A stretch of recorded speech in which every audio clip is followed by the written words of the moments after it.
Hello, my name is Marleen van der Weij, and I work as a research assistant in Ollie Hulme's lab in Copenhagen, where I am working on the Ergodicity experiment project.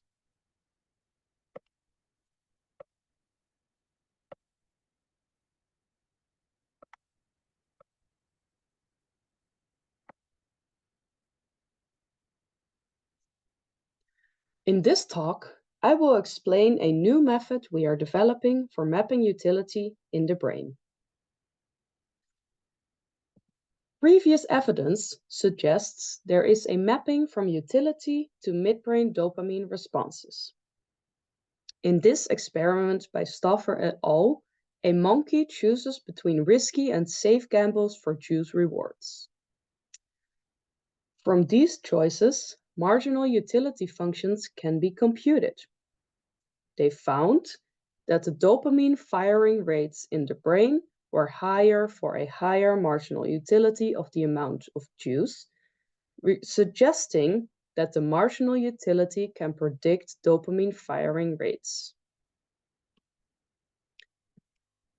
In behavioral experiments, evidence suggests humans instinctively maximize time average growth rates of wealth under different gamble dynamics. This suggests that utility functions adapt differently according to different gamble dynamics, approximating the ergodicity transformation for the given dynamic. The ergodicity transformation corresponds to a risk aversion parameter of 0 for the additive dynamic and 1 for the multiplicative dynamic. Here, you can see this is approximately what the results show. And this figure shows what the utility functions look like for different risk aversion parameters.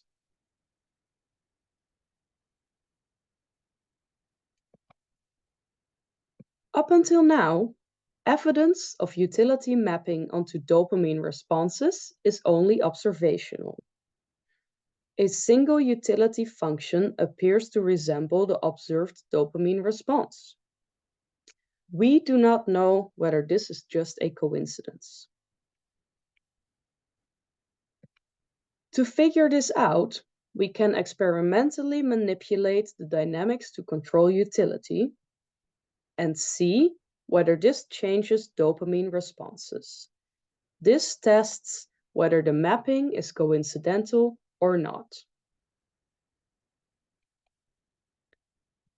Unfortunately, we cannot invasively stick electrodes into the human dopamine system, so functional MRI is our only option. We want fMRI to provide data that's independent of behavior, from which we can infer utility functions. We therefore need to develop a novel method, which we call computational parametric mapping. Now, I will first give some background about fMRI, after which I will introduce the utility model and the method of computational parametric mapping. fMRI is a method to indirectly measure the neural responses. Neural activity is energetically demanding, which has metabolic consequences, resulting in changes in blood oxygenation, which has magnetic consequences that we can detect with the MRI scanner. Due to the indirectness relying on a chain of metabolic and vascular events, the hemodynamic response to even a short pulse of neural activity is slow and blurry, unfolding over a period of approximately 25 seconds. This is the utility model that we will use. It's an isoelastic utility function, and it is appropriate here because its parameter space contains two important ergodicity transformations.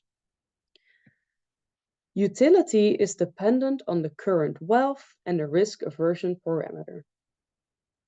For this, to be biologically plausible, we need to model it as a reward-related neural activity and its hemodynamic consequences. This is what we need computational parametric mapping for. Computational parametric mapping is a variational Bayesian approach that relies on a generative model of the data. As with any generative model, it takes inputs and generates outputs that best explain the data. The inputs are the experimental predictions of the reward model over its parameter space and the rewards acquired over time in the experiment. The generative model is comprised of a neural response function that estimates the parameter of the reward model and a hemodynamic response function that estimates the parameters of the hemodynamic response. The results of the generative model is a predicted fMRI signal, the error of which is used to optimize the generative model. This is the experiment we are applying computational parametric mapping to in order to map utility in the brain. It consists of 3 different components. First of all, participants will learn the value of 9 different fractals.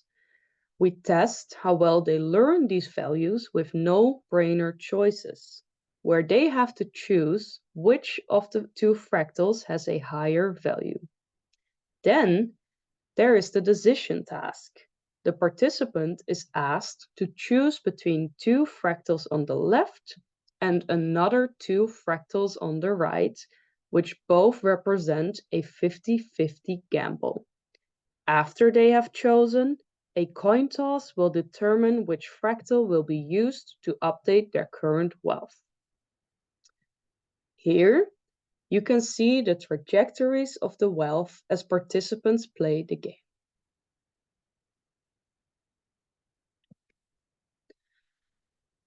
CPM uses variational Bayes for optimizing the generative model, which allows us to do Bayesian inference between models and to estimate parameters. The input for the computational parametric mapping method is a reinforcement learning model which incorporates a utility function. The reinforcement learning model calculates the utility prediction error based on the experienced and predicted utility and uses a free risk aversion parameter. This allows us to determine which brain regions are best explained by the utility model. Within these regions that encode utility, we can ask how the risk aversion parameter is mapped over the anatomy of the brain. This would provide us with a risk aversion map. The construction of the risk aversion map has never been done before, so we have no idea what to expect. To summarize, in the ergodicity experiment, there are 2 main branches. In the first branch, the behavior of humans is modeled to determine whether they optimize time averages. In the second branch, the brain is modeled to determine whether dopamine responses compute time averages. We use this computational parametric mapping approach to model whether the dopamine responses are predicted by time optimality or not.